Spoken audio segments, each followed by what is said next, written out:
All right. So we're going to pick back up in the 12th chapter. I'm sorry, 17th chapter in the Hebrew first.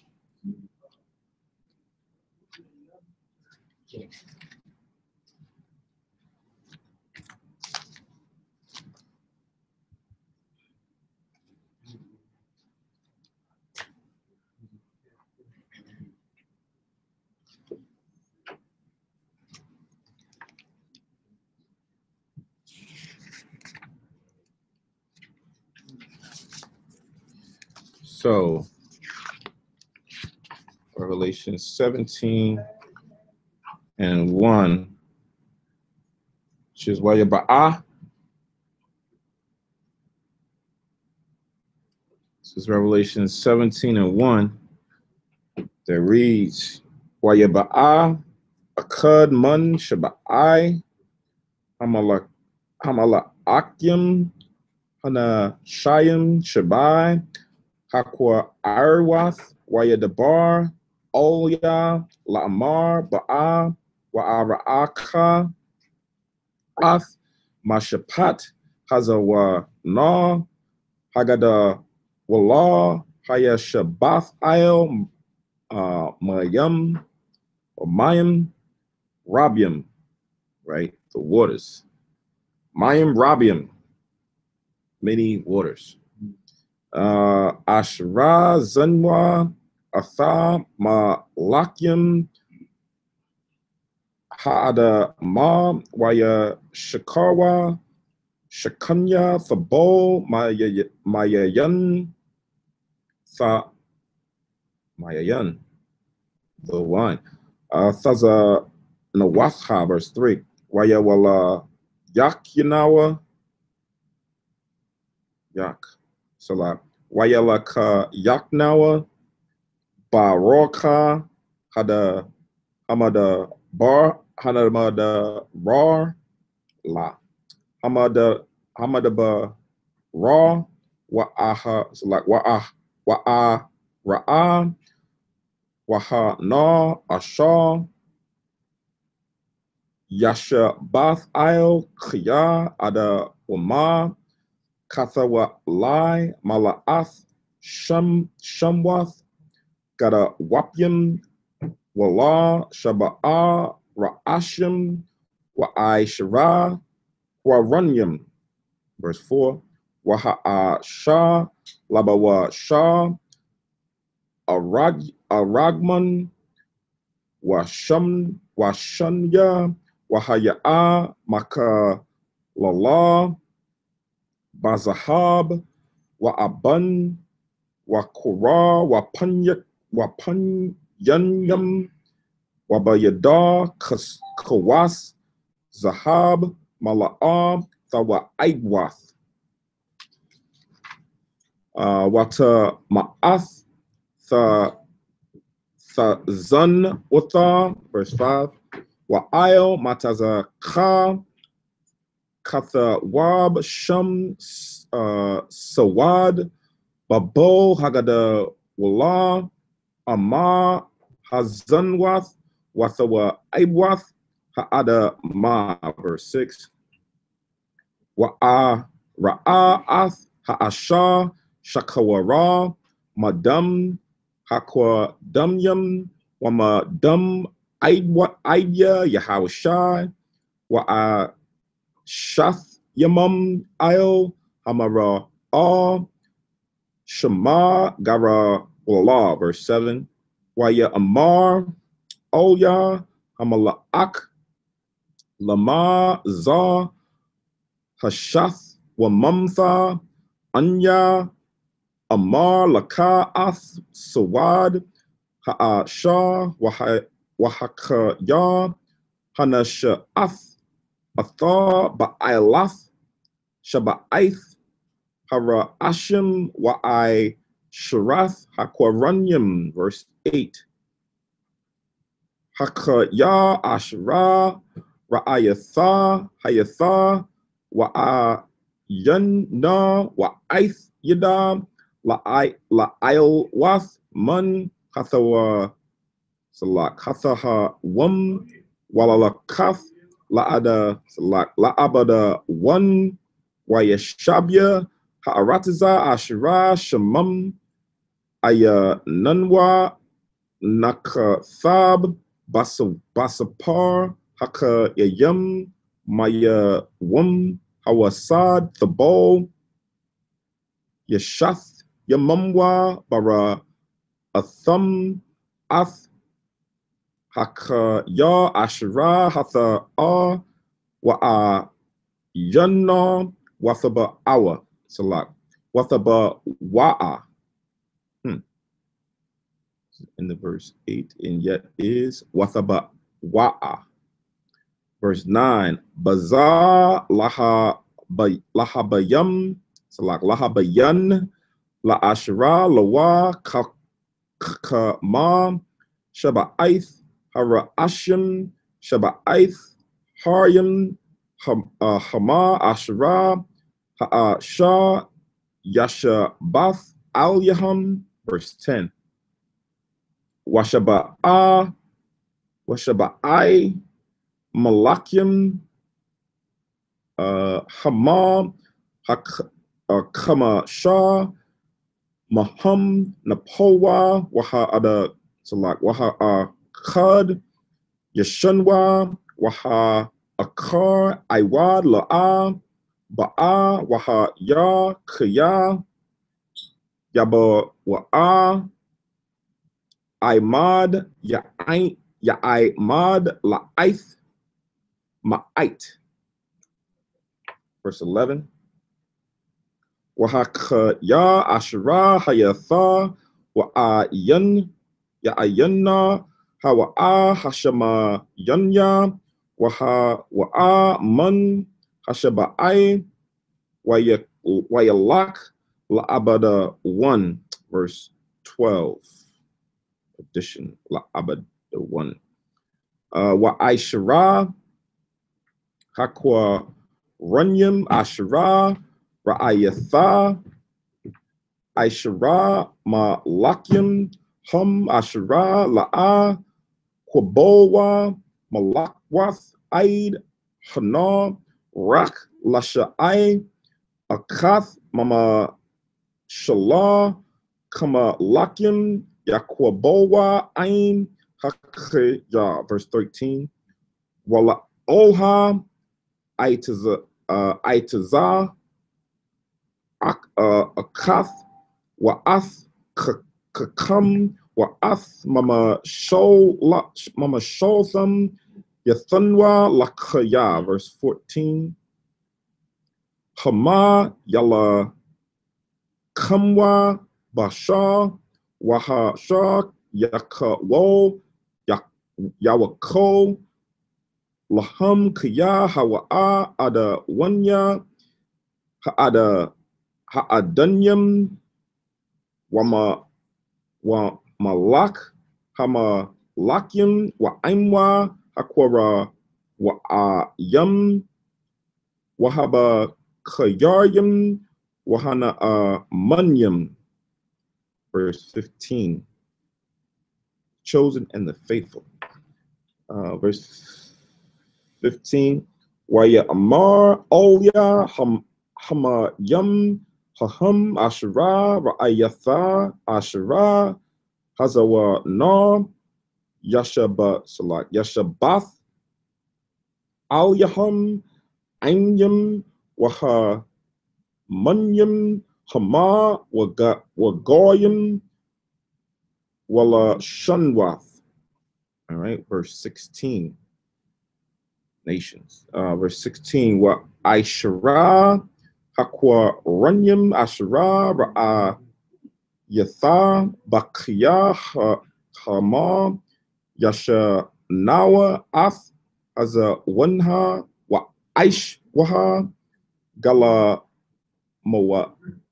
mawada salat gala mawada wa irama wa akowa ath basha ra wa tha yasha rapwa ba'ash. Verse 17, kaya ha'alahayim Nathan bala bum la Aishwath ath I Tazathwa wala Aishwath I Tazor Akath wala Fath ath Mama Lath Salak Mama Sholwath Mama Sholtham Lakhiya Aid Khiya Dashalamwa Dabaria Ha'alahayim, verse 18, last verse.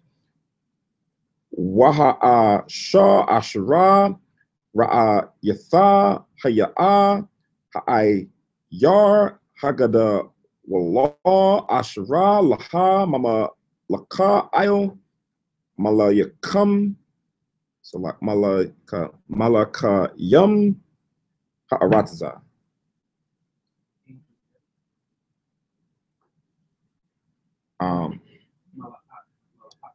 Malaka Yum Malakium, like the kings of the earth, Arataza. Yeah.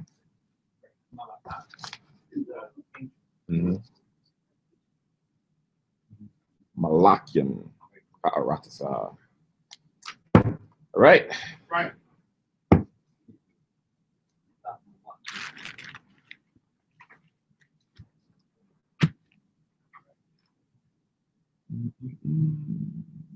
All right, so now I'm going to proceed as we proceed to give you what you need.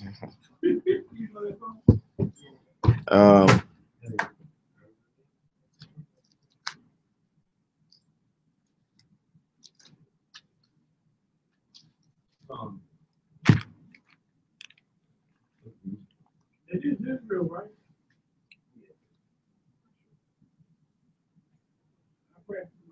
You write from right to left, right? Yeah. So you got this one. Not right there.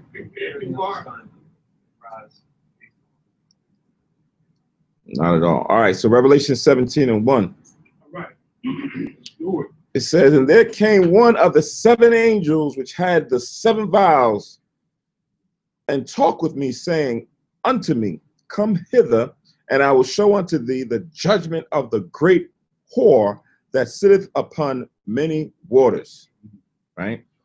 Now who remembers who this whore is? Oh, the lady. What's the name? America. Mm-hmm. Or what was you about to say? That woman. And what was you about to say before you Babylon, right? But isn't it that woman? Huh? What woman? What woman? That woman who had his thing again. Statue of Liberty? Not her, man. Doctrines. She's in Revelation too. Couple women in Revelation. Yeah, that woman. She's a woman in Revelation. Woman to bring from the man child. That's Jesus. Then she go to mother of harlot and abomination. So, all right. Go to Jeremiah 51. A lot of time in Jeremiah 51. That's a good verse. Jeremiah 51.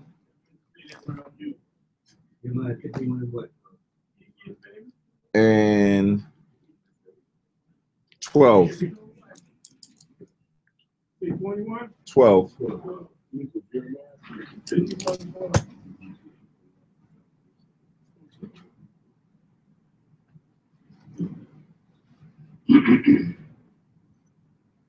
So in Jeremiah 15 and 12,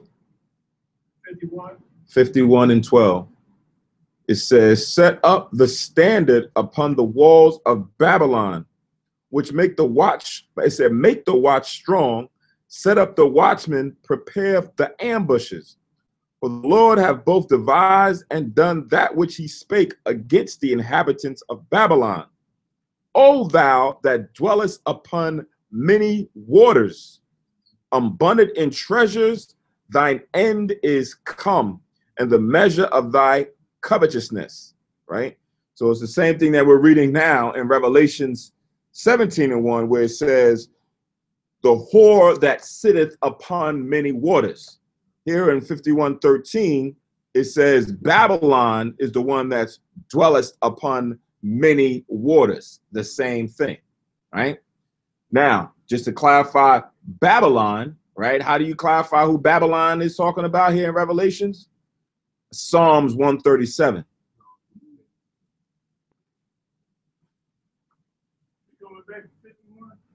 No.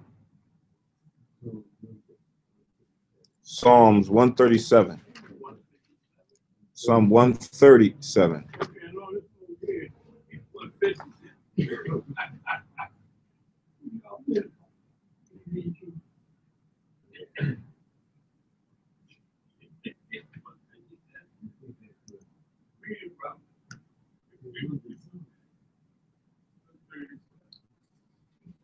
Psalms 137 and 7.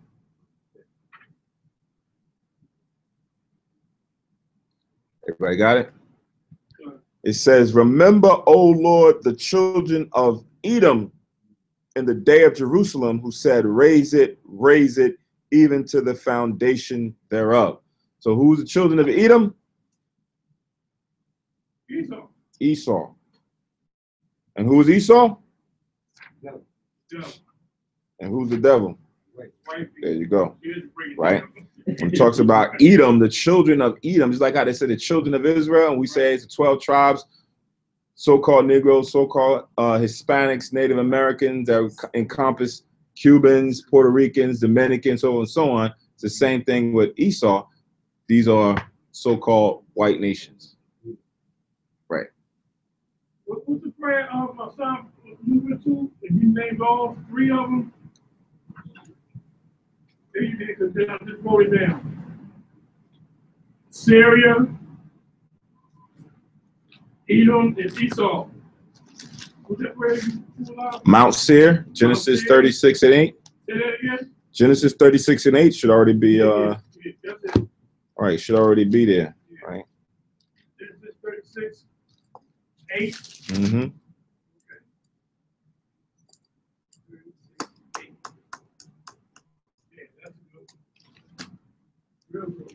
So now, finishing up here in Jeremiah, Psalm 137, again in verse 8, it says, "O daughter of Babylon." So who is classified as Babylon? Edom.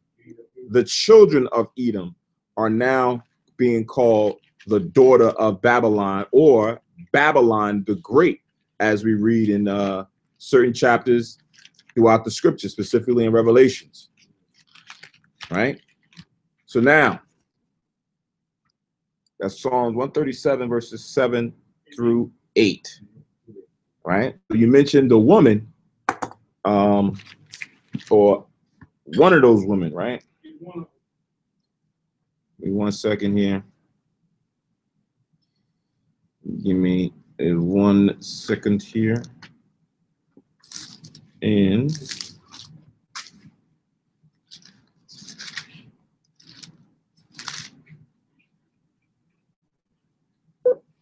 Mark, you said 137, 7 through 8. Con.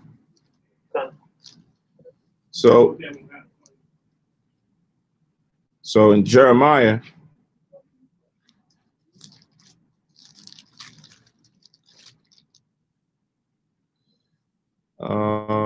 is that the one I want?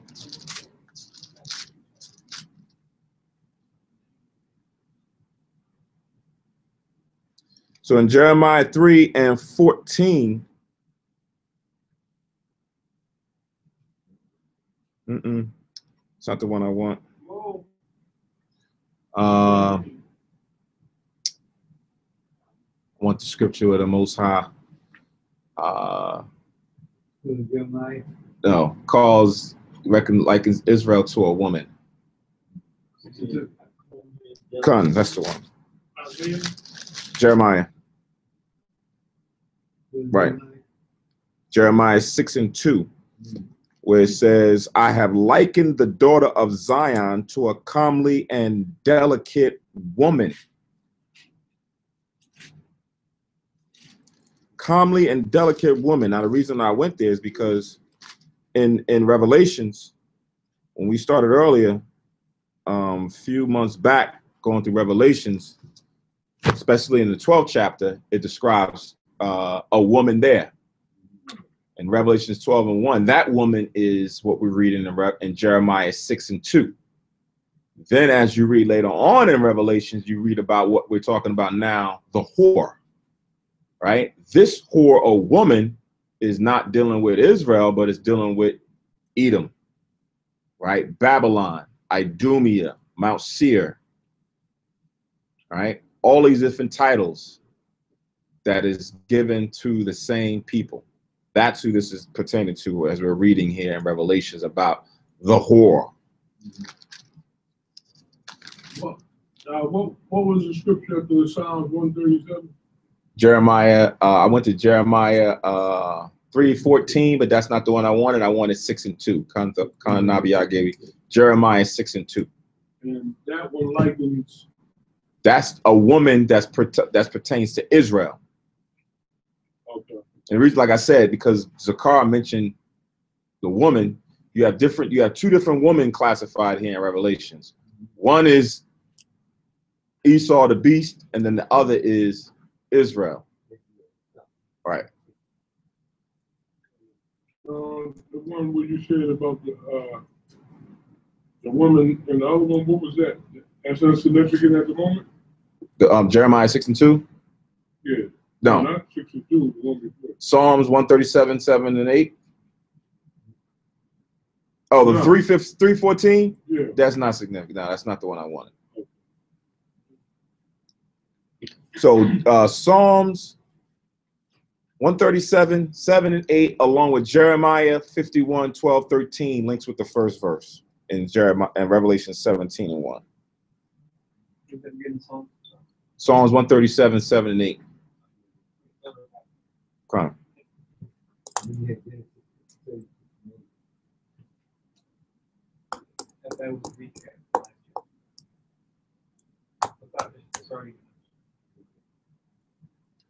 Now, in the last precept, where it says, the great whore that sitteth upon many waters, we'll get further clarification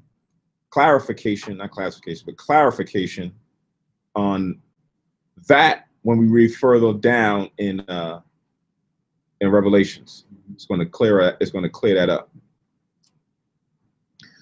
So again, Revelation 17:1, there came one of the seven angels which had the seven vials and talked with me, saying unto me, come hither, and I will show thee the judgment of the great whore that sitteth upon many waters, with whom the kings of the earth have committed fornication, and the inhabitants of the earth have been made drunk with the wine of her fornication.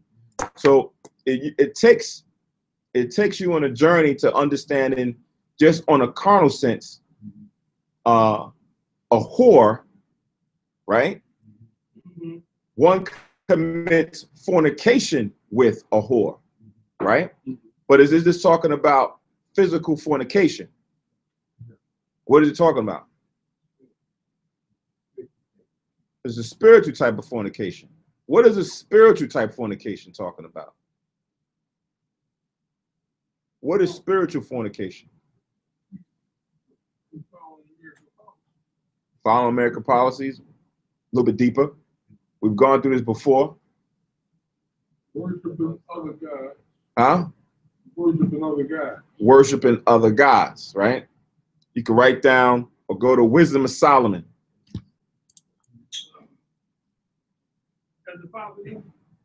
Yeah.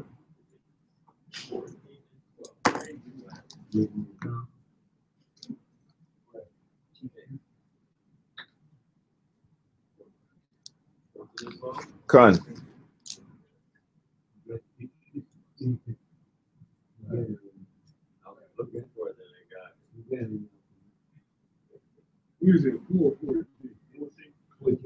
Start at 11.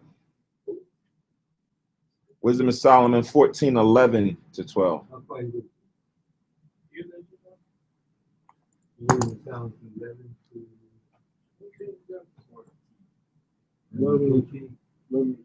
Eleven to 12.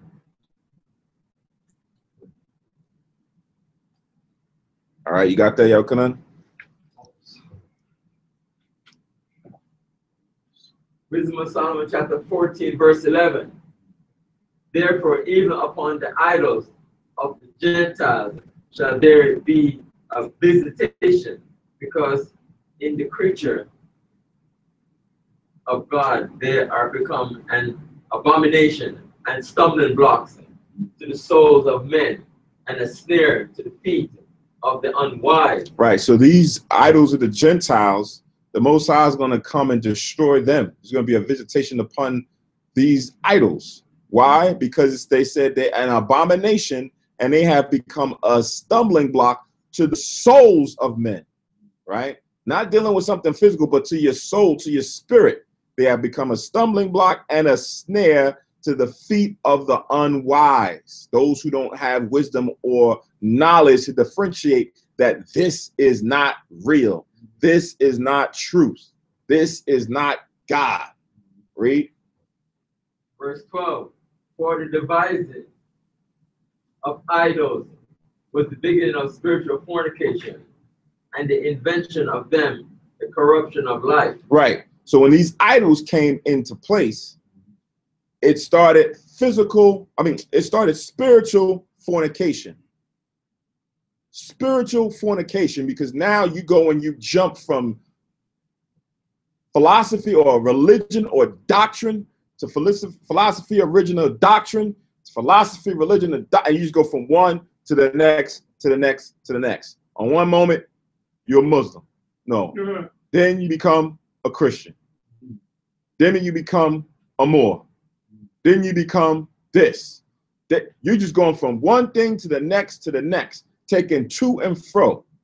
Spiritual fornication, because we're supposed to be, specifically talking about Israel, we're supposed to be married to the Most High in Yahweh Shah, right? Now, when you go and leave the Most High in Christ to go and deal with another philosophy, it's like leaving your husband to go and deal and sleep with somebody else.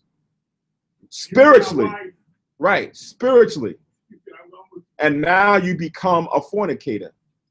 Now, we're tying this into, because and back in Revelation 17:2, it says the kings of the earth have committed fornication with the whore. The whore has accepted all religions and philosophies. Right.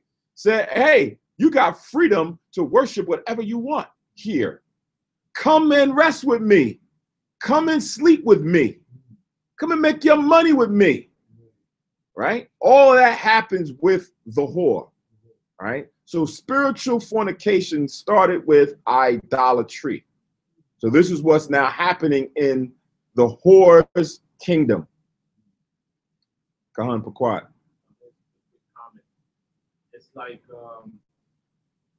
in the world of doctrine, it's just like when people are spiritually naked, they jumping from one religion to religion. It's just like a form of trying to clothe themselves, but they never clothe. Right.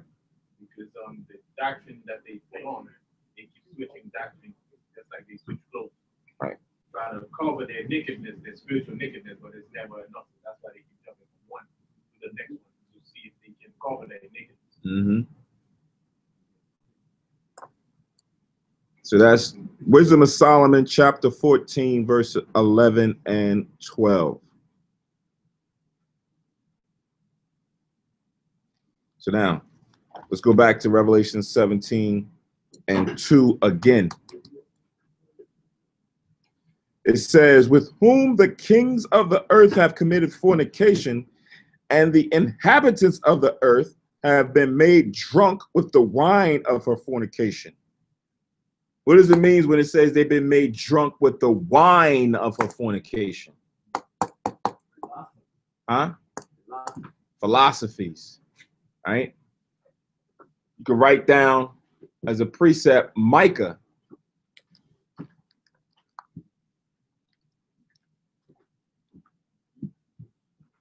I got something. Wow.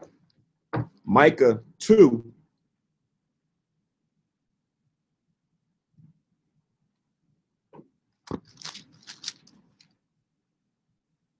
And 11.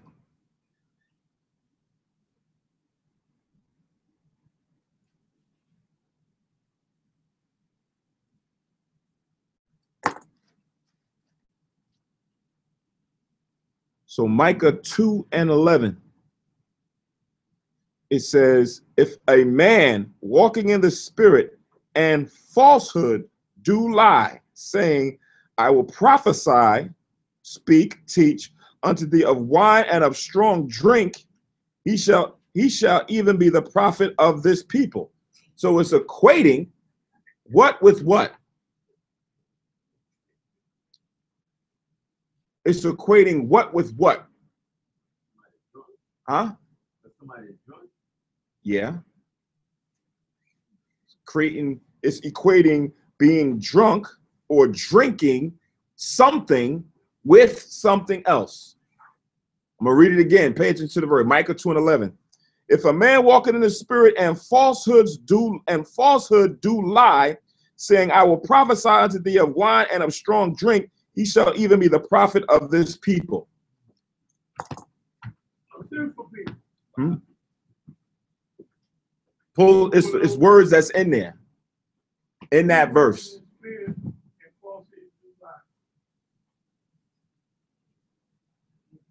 Remember, the nations have drunken of this thing that the beast or the whore has given them.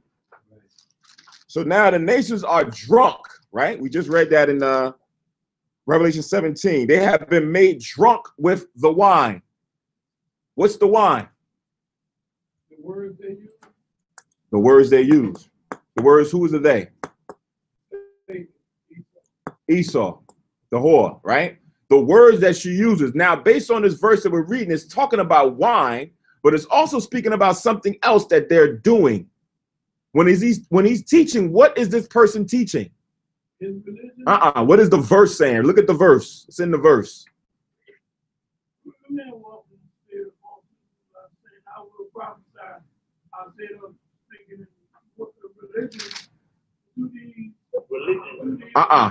Religion is not, the word religion is not in there.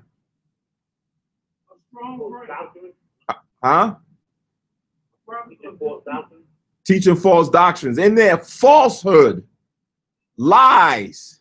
Ain't that what we get here? Yeah. Right? Christ is white. He died for everybody. You can eat whatever you want to eat. You can serve any God you want to serve. Are those truths?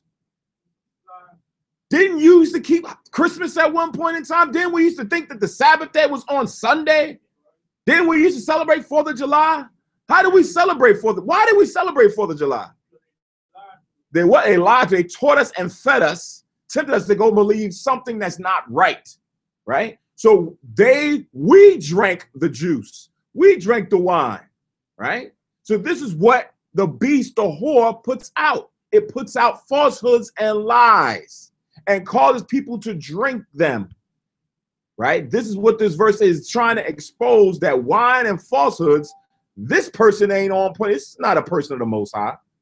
And if you accept them, that's going to be your prophet then. Go ahead, take them. And you're going to go blind leading the blind. Both of you are going to go down into the ditch.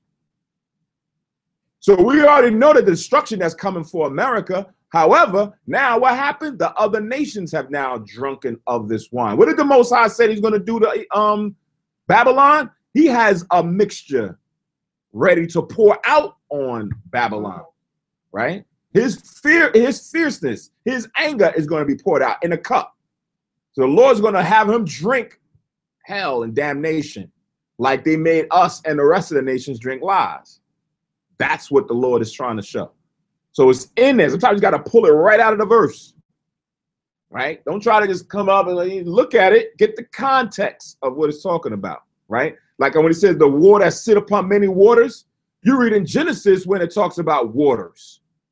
Now, those waters ain't talking about the same waters over here. Those are different types of waters, right? Christ says, your belly, you shall, if you deal with him as it is written, out of your belly shall flow rivers of living what? Waters. Is this the same waters that this is talking about here? No. So that's why I say you got to pull out the context of what is being spoken, and then you can now start to understand what precept goes with it, all right? So now let's go back to Revelation 17 and 2. That was Micah 2 and 11.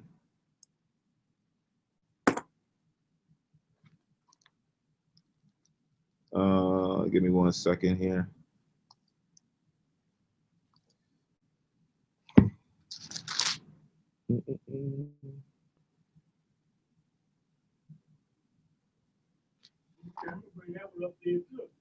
What's that? So now back in Revelation 17 and 3 now, it says, so he carried me away in the spirit into the wilderness, and I saw a woman sit upon a scarlet-colored beast, full of names of blasphemy, having 7 heads and 10 horns. Now, who is this talking about? Again, Esau, Satan. Uh-huh. Their laws, rules, regulations. Uh-huh. So that it says here, a scarlet-colored beast. What color is scarlet? Burgundy, lavender. Lavender? I don't know the color. Red. Yes, reddish. Right, reddish. This is the devil. Huh? Satan. Right. Now, remember, it describes here, it says, and a woman sat upon a scarlet, which is reddish in color. Huh? What did he say? With the pitchfork? Yeah.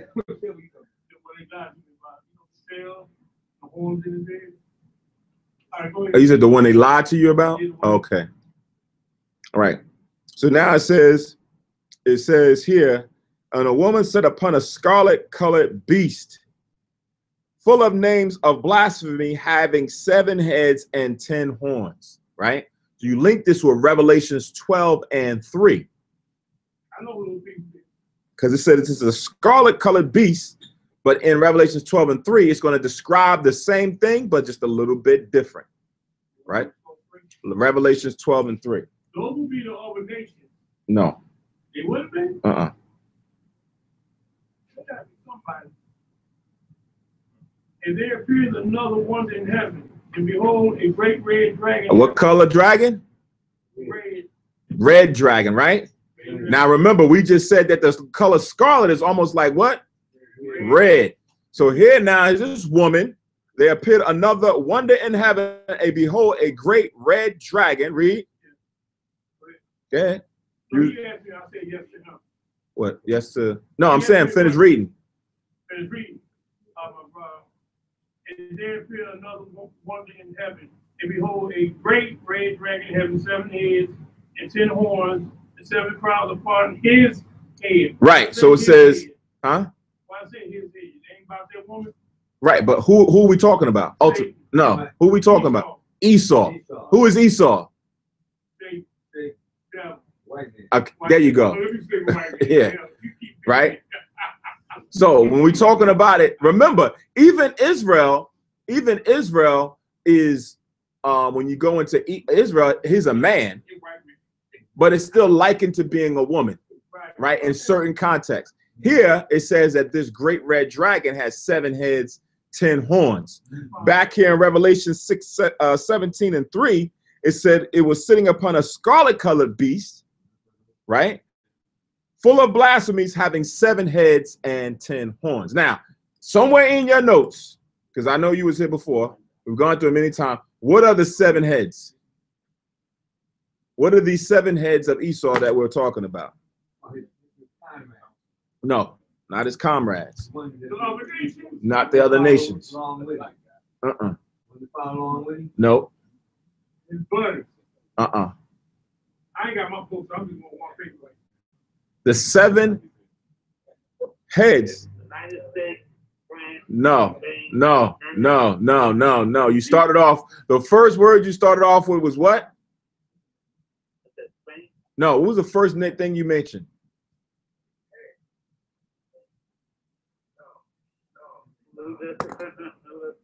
What was the first one you mentioned? Did you say United States? Yes, United States. Not the United States. Not the not the Statue of Liberty. So you gotta put your computer on mute if you're gonna make a comment, because we can hear the background of the feed in the background.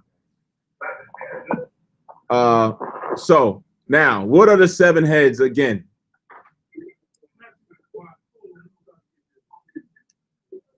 7 heads. What do the 7 heads represent? The world. No.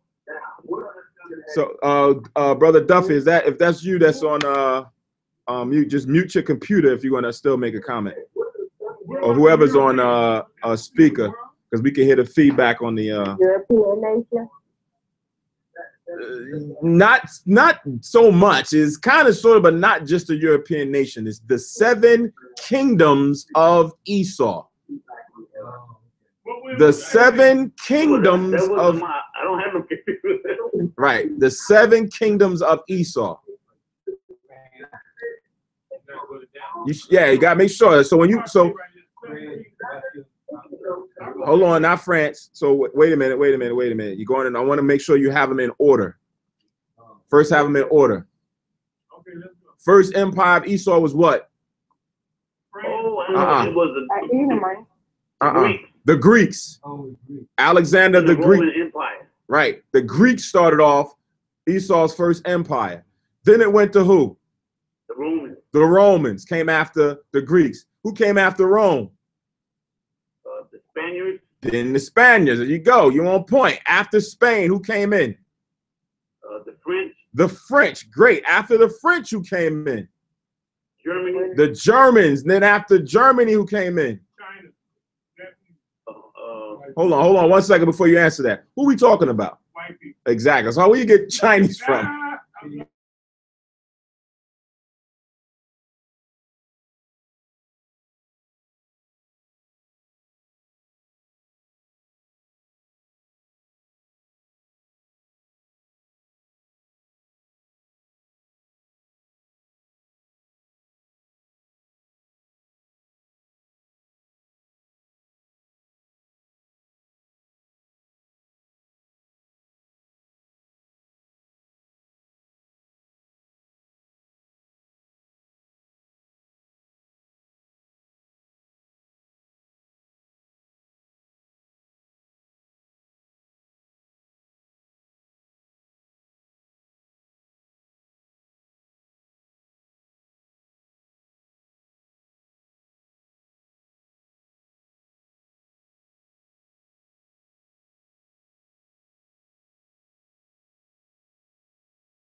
All right. So they're gonna be German. So we back again. 7 heads.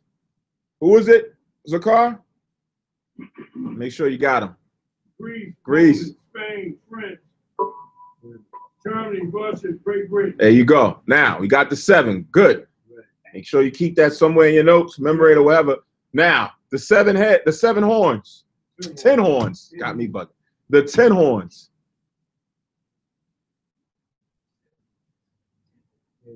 Who are the 10 horns? There you go. Say it again, Gabar. The European Common Market, or the EU, right?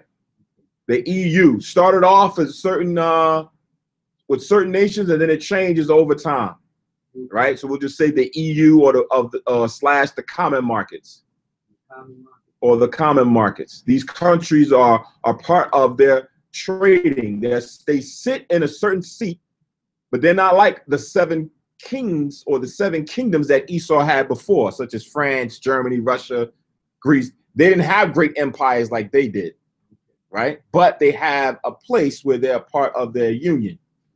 right? They're like their friends and allies who they do major trading and things with.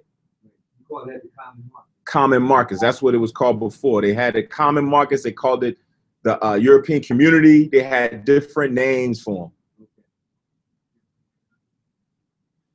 This is coming out of 12:3 Hmm? or 17. 12:3 mentions 7 heads, 10 horns. 17:3 mentions seven heads, 10 horns.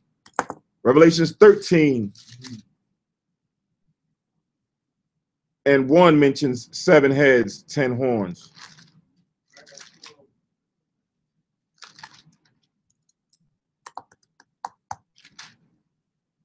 All right.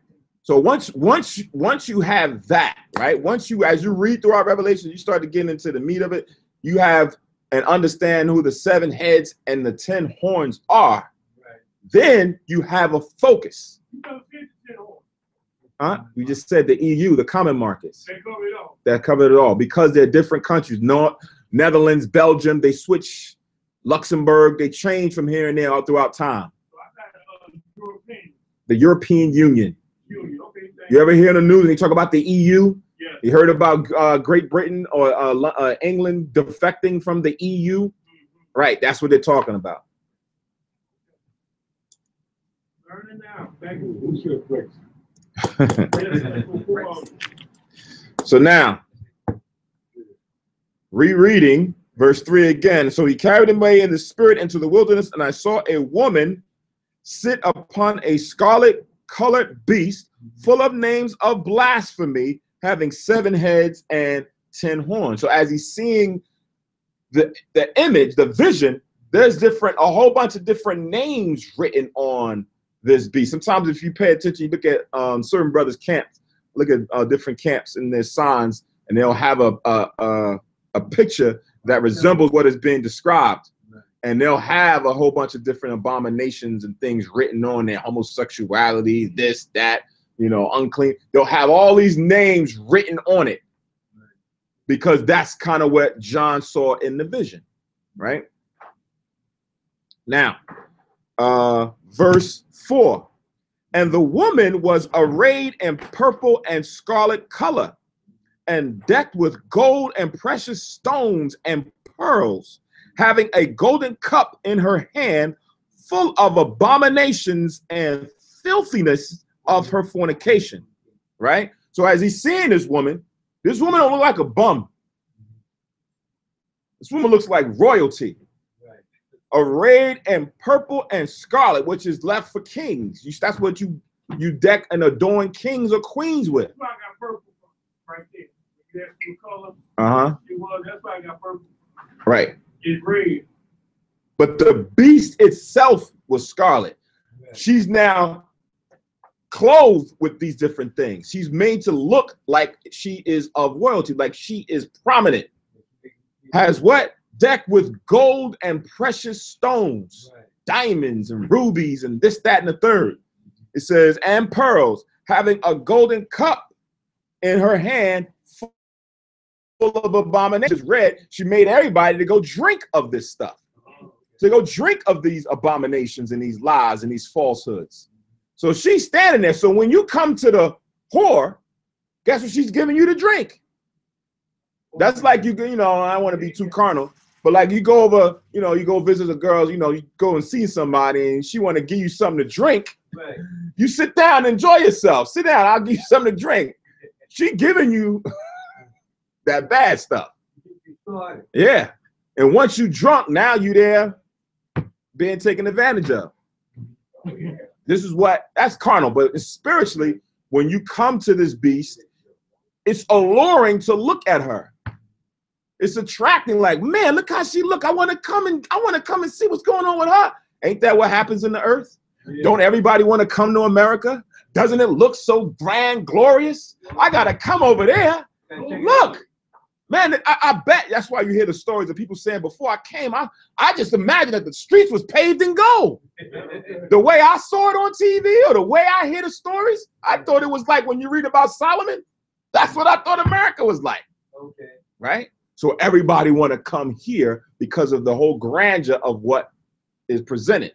This is what John is seeing in his vision about this whore. Somebody had their hand up? No. Oh, you said it. Gold. Paid with gold. The whore was paid with gold. Right. And she had a queen, a crown on her head. Well, it didn't say yet that she had a crown on her head, but one could assume, she has on all this apparel that if you saw her walking, one would say, man, she has to be somebody who is great, right? Not knowing that in her cup is full of all kind of poison, right? Now, going back to 4 again, and the woman was arrayed in purple and scarlet color and decked with gold and precious stones and pearls, having a golden cup in her hand full of abominations and filthiness of her fornication. And upon her forehead was a name written, Mystery, Babylon the Great, the mother of harlots and abominations of the earth. So again, John is seeing this woman have this sign posted on her forehead. The first thing it says, Mystery, Babylon the Great, right? Why does it say mystery? Why? White man got it like that. White man got it like that. Let's put it in context of what we're reading, right? How they gonna suffer? Mm-hmm. It's a good explanation. Say white man. Kahan Nabiyah. It says in 2 Thessalonians 2, it says there should be a falling wafer. Uh-huh. So it's not going to be an understanding immediately of who this is.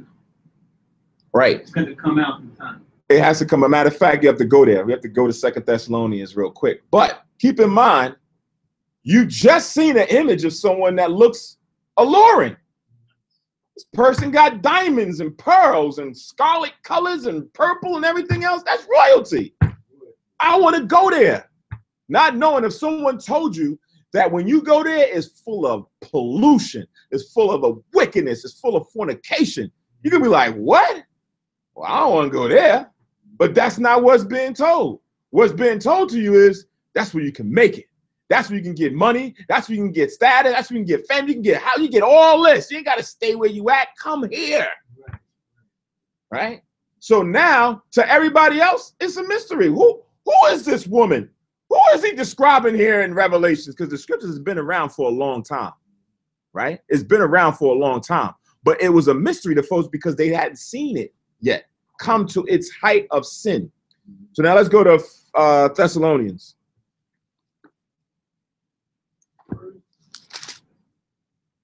Second Thessalonians.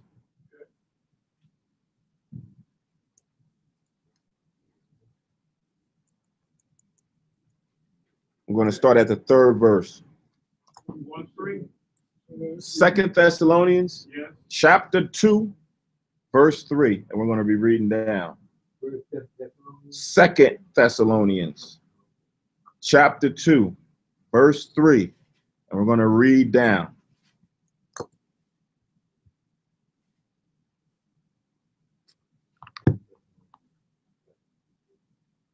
Second Thessalonians chapter 2 and verse 3.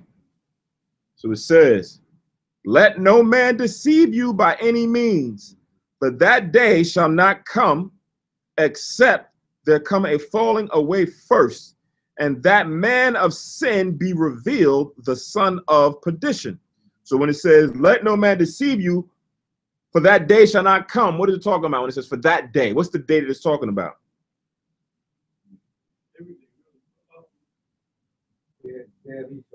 Huh? We read, say again? The coming of Christ, the day of the Lord, right? That's why we read before. Christ said he come as a thief in the night, right? So let no man deceive you. That day shall not come yet unless there come a falling away first. And then that man of sin be revealed. And so like the son of perdition. So Israel had to fall away. What is that talking about when it says Israel had to fall away?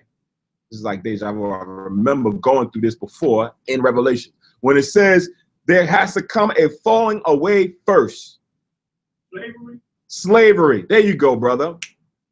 So I'm talking about Israel had to go into slavery, right? Remember, this is during the times when Paul and the rest of the apostles was out teaching. We didn't go into slavery yet. We didn't migrate down into the western coast of Africa yet, right?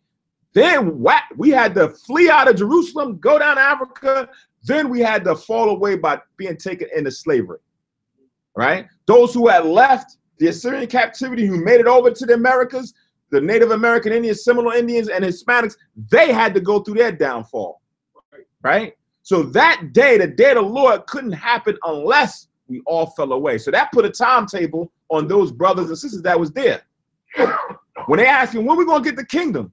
Well, we ain't even going slavery yet. we got going slavery. We gotta fall away. Oh my gosh, what's that's gonna be like, right? So now you had to wait that out. Once you start seeing destruction and peril coming, Christ prophesied about it. When you start fleeing, you must, this must be it. This must be it, right? And even then, when we fled out of Jerusalem down into Africa and migrated to the western coast of Africa, we still dwelt there for a time, right? We dwelt there for a time, built up, and then what happened? The Most High put the spirit on Ham and Ishmael, and they got us and then sold us to the Greeks. And then that became the falling away. Now, it wasn't just a physical falling away, it was a spiritual falling away, because we left our identities. We fell away from our nationality. That's why we're learning it all again right now. That's why we learn in tribes and we learn in laws, because all that had to fall away, mentally and physically. And in the process of that, it says the man of sin be revealed. Who's the man of sin? White man. Esau, Okay. Mount Seir, so-called white man. He had to be revealed. Why does it say revealed? To bring him out again. Exposed. He was hiding. It was how can I describe it? Basically, to be revealed, he was portraying something that he wasn't. When he went into slavery, it was like it showed that the Esau is really a beast. He's really a monster. It's like I can't describe it. His true identity is to be discovered. There you go. I like that right there. Stay right there. His true identity had to be discovered or exposed. So it's the same thing like when we go into Revelations and we teaching brothers and sisters at camp or whatever, and we get to Revelation, we say, read Revelations 1:1, right? Right. That's what we just read, right? So when we go to Revelation 1:1, this is the revelation of Jesus Christ. And it's like, what? This is the revealing of Jesus Christ. Why does Christ have to be revealed? Because he was kept hidden, right? He was kept hidden back from what he truly looked like and what he truly stood for. So a lot of people, even right now, still don't know what Christ truly is about. The majority of people don't know what Christ truly is about. So that has to be revealed to them. And in the process of time, in the same context, the man of sin has to be revealed to the people, right? That person has to be now exposed. But prior to that, nobody knows, right? So now let's go back to 2 Thessalonians 2:4 now. We're reading about that same man of sin being revealed, the son of perdition. So he's going to go a little bit more deeper into who he is. It says, who opposeth and exalteth himself above all that is called God, or that is worshipped, so that he as God sitteth in the temple of God, showing himself that he is God, right? So now that gives you a clue. For those who understand now and be able to look and read and decipher and understand the scriptures, that verse kind of lets you know the last part, so that he is as God sitteth in the temple of God. Who is portrayed as God in the temple? When you look at Vatican and walls, and there you go. Who is it that shows himself that he is God? Right? And that's just not physically, because they would go out there and say, hey, we did science. We created, we could create man and creatures and vegetables and things. They want to be the power. That's the word God means, power. They want to control and harness and say they have it all. Everything is there, right? So now when you go back, it says he opposeth and exalteth himself above all that is called God. So now he goes against these scriptures. Seventh day, nah, the first day, right? The day begins in the night when the sun's 12 o'clock, right? You can't eat, you can eat whatever, just pray over it, right? So they oppose and goes against all that the Most High has here in the scriptures, right?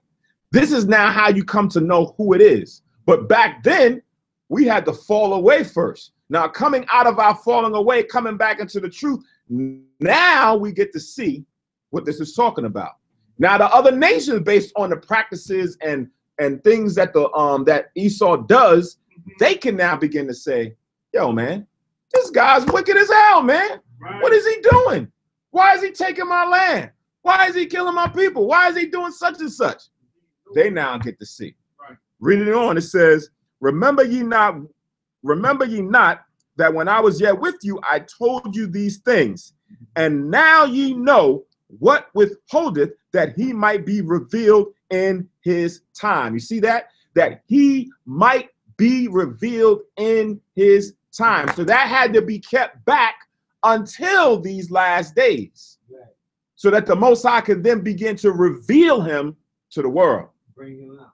Verse 7, for the mystery of iniquity doth already work. So now it was already begin to become exposed to them there, based on what Paul was writing them in the letters. The mystery of iniquity already is working.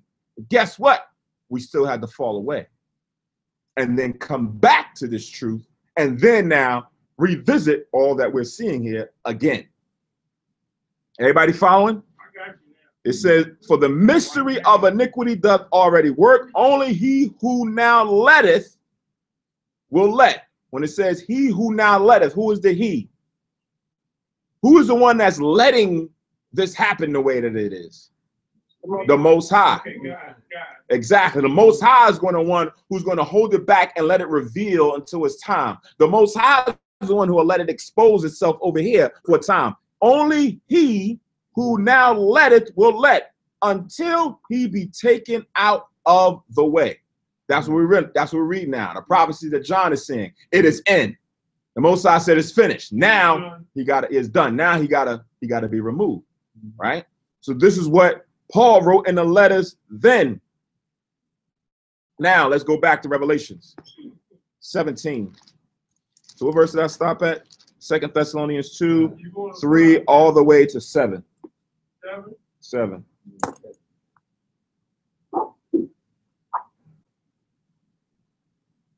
So now we at back in verse 5. Salah. Yeah, we didn't start. You getting hot? Yeah. So now in Revelation 17 and 5 again, it says, upon her forehead was a name written, Mystery, Babylon the Great. Right? Why is it called Babylon the Great? That's why man name. We just read, we had a precept just a little while ago. He had to be revealed. Psalms. When we went to Psalms 137, what did it call Edom in Psalms 137 and 8? O daughter of Babylon, right? O daughter of Babylon, right? Babel or Babylon is what does it mean? Confusion, right? Babylon is synonymous with confusion. Write down Genesis 11.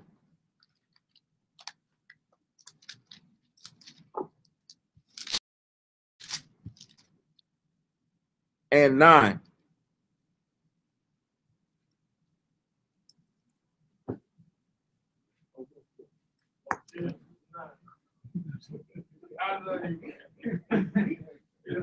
What do you say?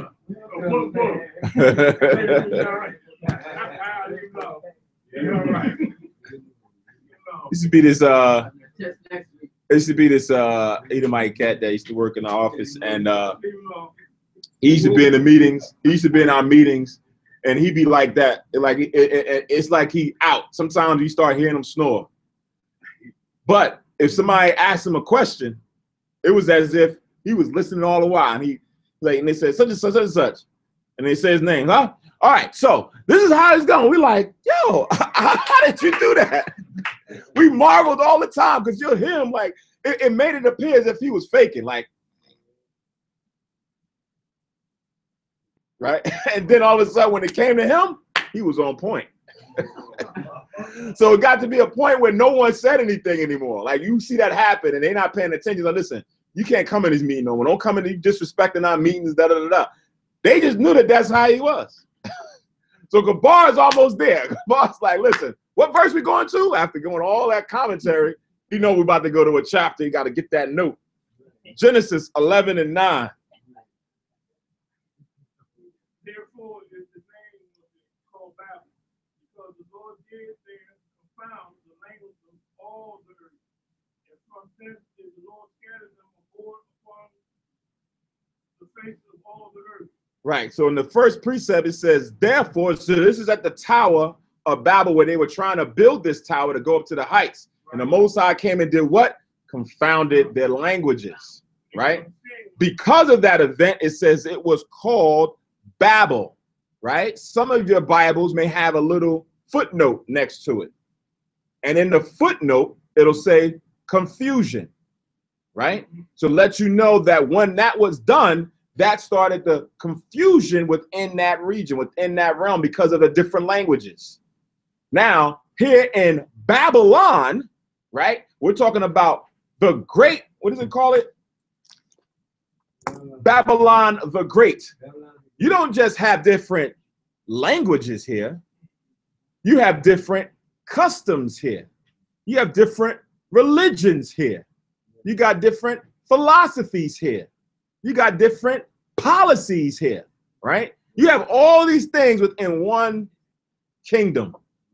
That's confusion, right? To say that you have the ability to serve any or many different gods, that's confusion. That's why you have certain people who will come up and say, that'll trash the Islamic faith or trash our faith or trash this. But when you go outside of the country, those places are predominantly what that country is about as far as the religion. You're going to be predominantly just Catholic, and you may have a bit of Christian here, or you have a small of them. Here you got a wide variety of everything, right? You could be here in Philly, and you can say, yeah, Samoans. You go down to Atlanta, Samoans down there too, right? Who believe in another philosophy. You can go to Alabama. You might find some Muslims there. You're going to find some Christians there. You might find some Mormons there, right? You'll find a little bit of everything everywhere.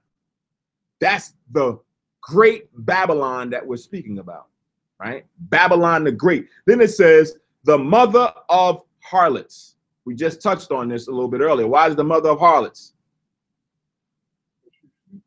Huh? Because it just described it in the first verse as the great whore, right? She entertains or pushes for you and promotes you to just accept and deal with a whole bunch of stuff. The same way how we were talking about homosexuality, how they go and try to push that on you. Listen, don't do it. Accept this. Why can't you accept this? Look, you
all that. That's why it's thing. $39.99 for 2 years. All right, so the back. Kahan Nabiyah. You back on. Khan. Yeah,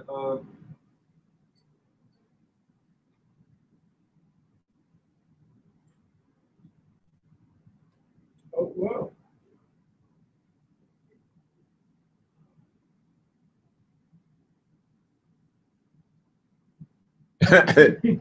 You lost it. Kahan Paquad. I got a scripture on Babylon Khan. having unique, remarkable beginning. Mm-hmm. It's Isaiah 18:2. Isaiah 18:2. Which is different from the other nations.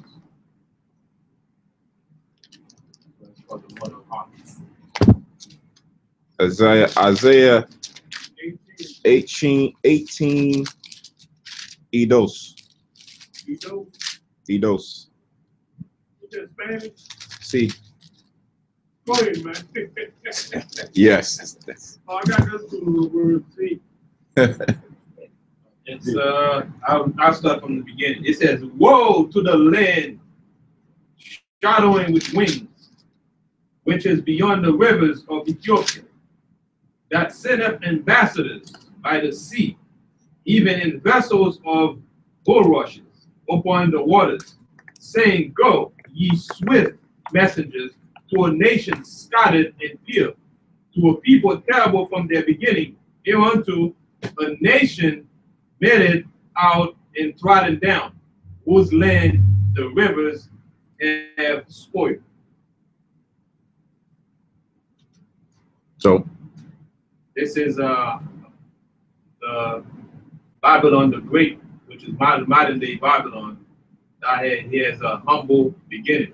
Like we were saying earlier, it's the one of the country that is most respected and envied around the world, but at the same time the most hated. Khan. That's why John saw it, and it's described as such, and it would be something that you would envy and want to be a part of. But then once you start to see what's going on, then you start to see, oh, this ain't right. This is jacked up, right? And people from afar are starting to see the same things. Even people who came before they came to this country, they got a nice picture of America, how it is, and they want to be part of it. Mm-hmm. Once they come here and they stay for some time, they're like, I hate this country. Mm-hmm. Right? So that's how it's being described. Okay. And why it's hated? It's not hated because of the land. It's not hated like, you can't farm or grow or do certain things. It's hated because of the philosophies that's here. It's hated because of the politics that's here. It's hated because of the doctrines that's here, and what that does to the people, and how that has people act, think, and do in this country. That's why it's becoming to be hated. That's why people march and they uprising. Now you got, what did you say down in Virginia? Now you got Esau against Esau. Yeah. They still trying to hold on to the good old boys, to their hold that they have, and they see that the pulling down of these things is relinquishing that to others, right? They're losing their footing and their grip. So now they're fighting amongst each other. Right? You would say, why? We should all just get along. Nobody's getting along like that, right? You're forced to get along, right? Yaukanan. Yeah, that's one day. But even with Esau, when he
What chapter?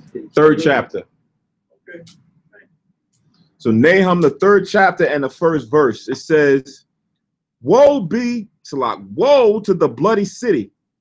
It is all full of lies and robbery. The prey departeth not, right? So the bloody city, of course, is easy to see right here, right? Full of lies. Right. Like we just reading in Micah 2:11.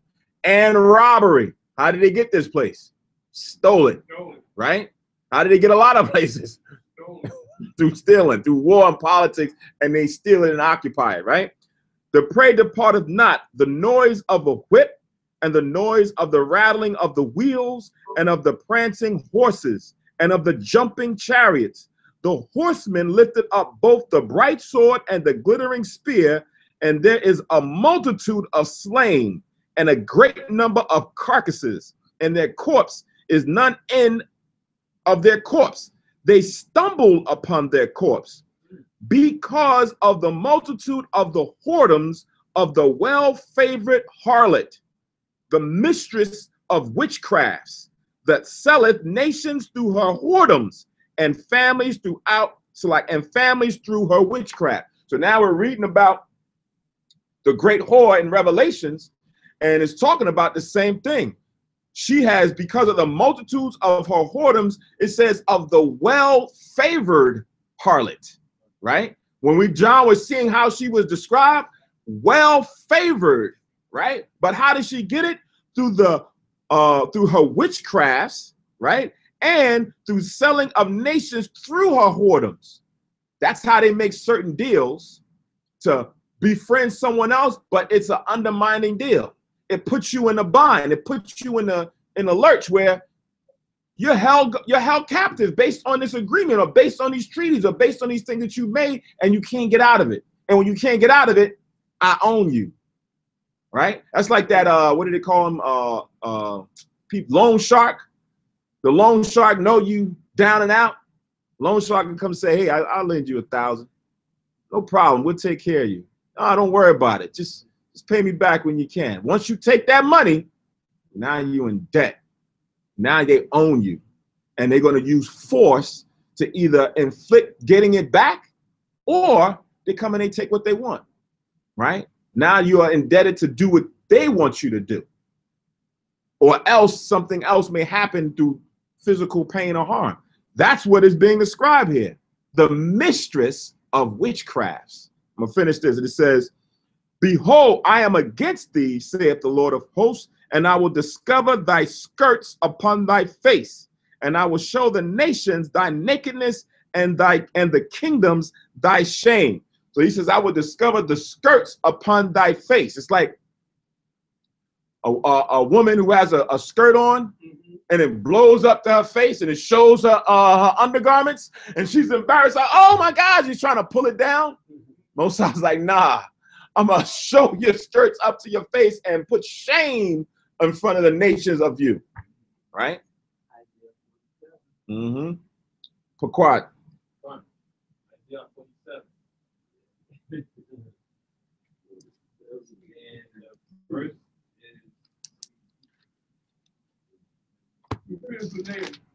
We finished with Nahum. I read from Nahum 3:1-5. I'm gonna read verse 5 and 7 and 8. Of what? Of Isaiah 47. Isaiah chapter 47, verse 5, and I'll read verse 7 and verse 8.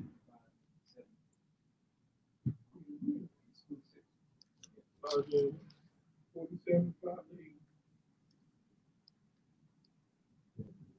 Verse 5 and 7 to 8, so that I can read in context what it's talking about.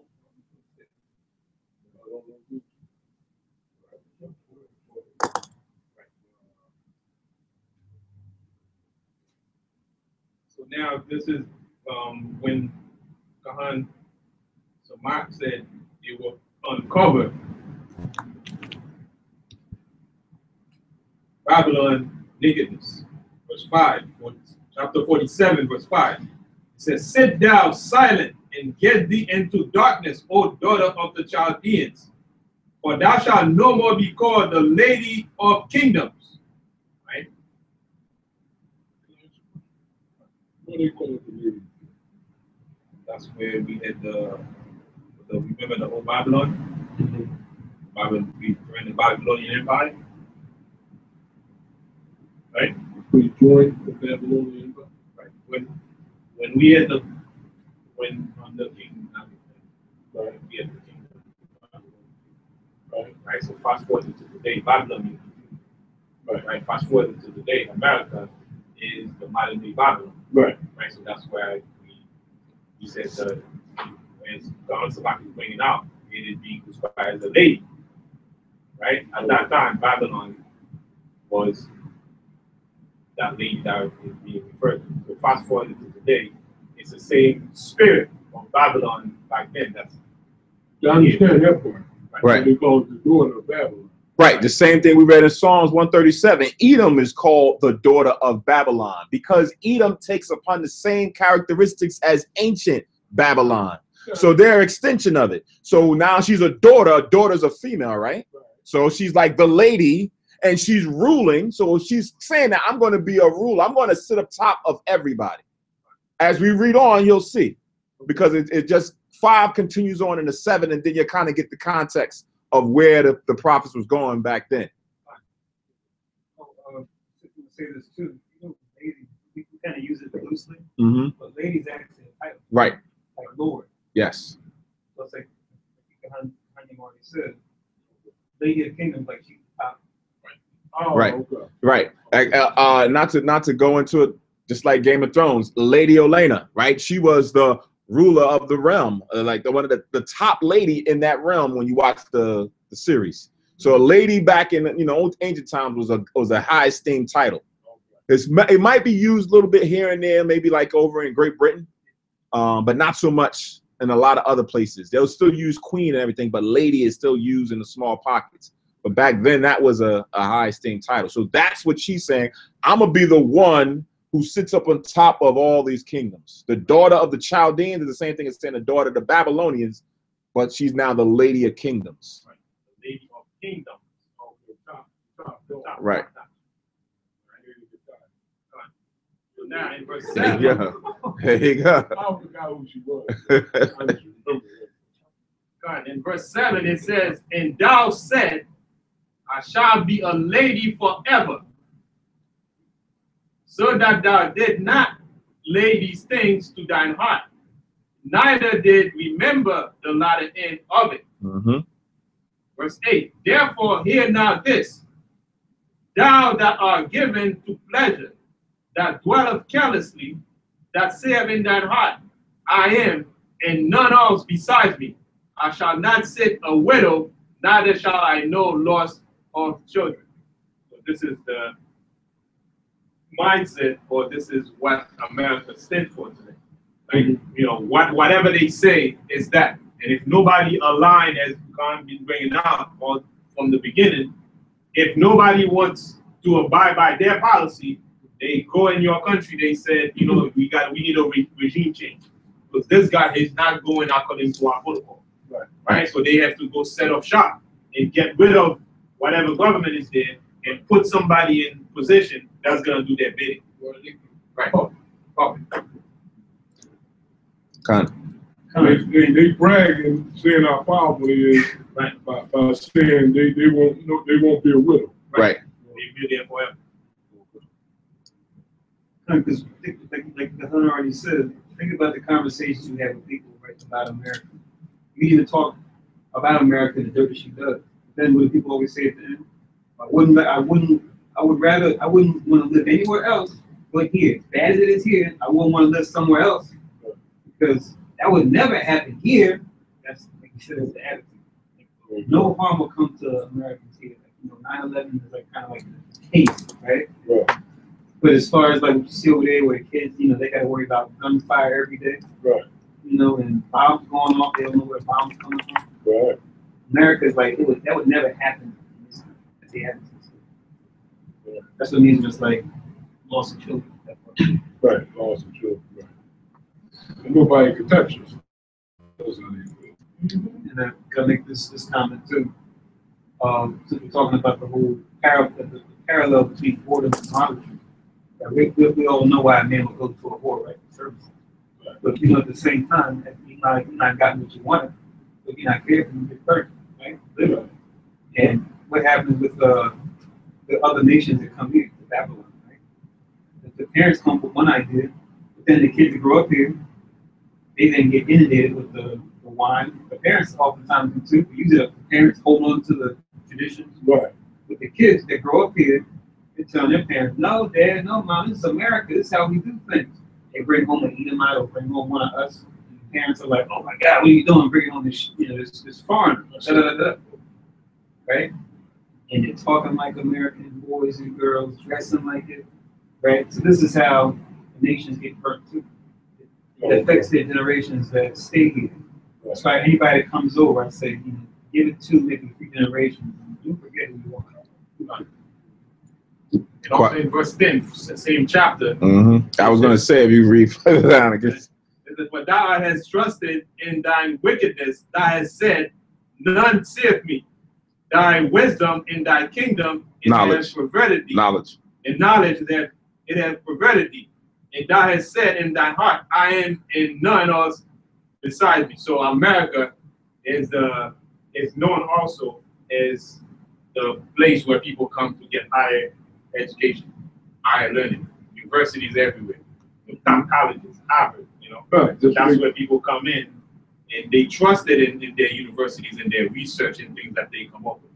So now that knowledge that they have, the pride, you have Asian coming from their country, spend top dollars to attend universities over here, and then go back home, to run businesses. Because America is known as that top where you get higher learning, higher education.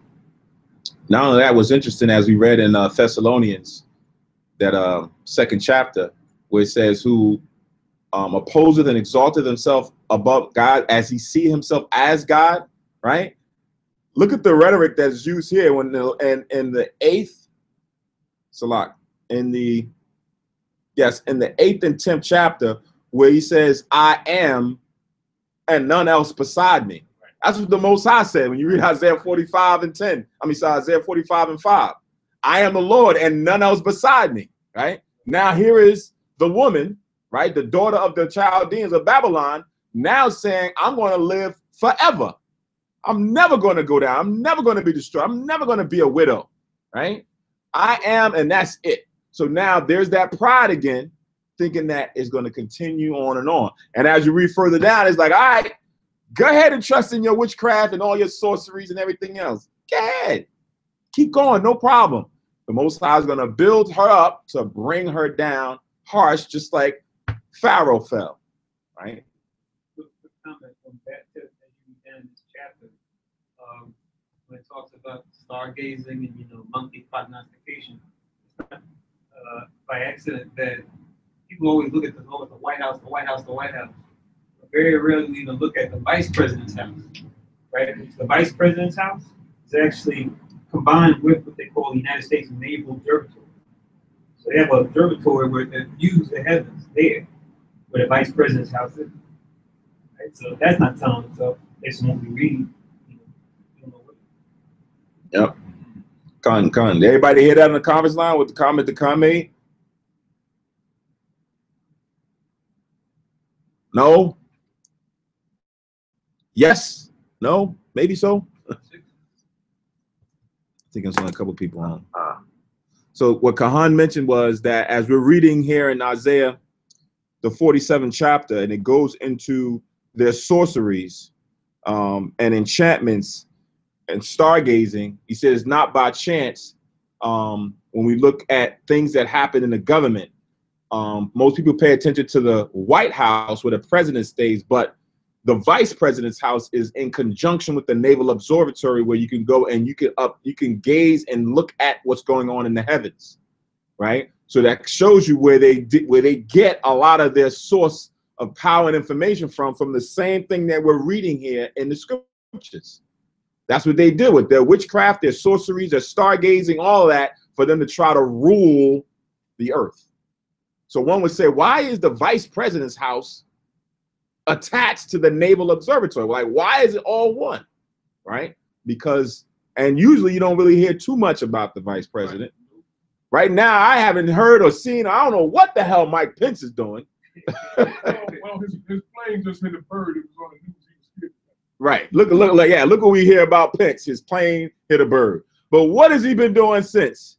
You might hear a little bit of a spot pop up, turn up here, and he spoke at an engagement, but he's supposed to be next in command. Somebody took out Trump right now. He's next in line. Right? So what is he doing? Yeah.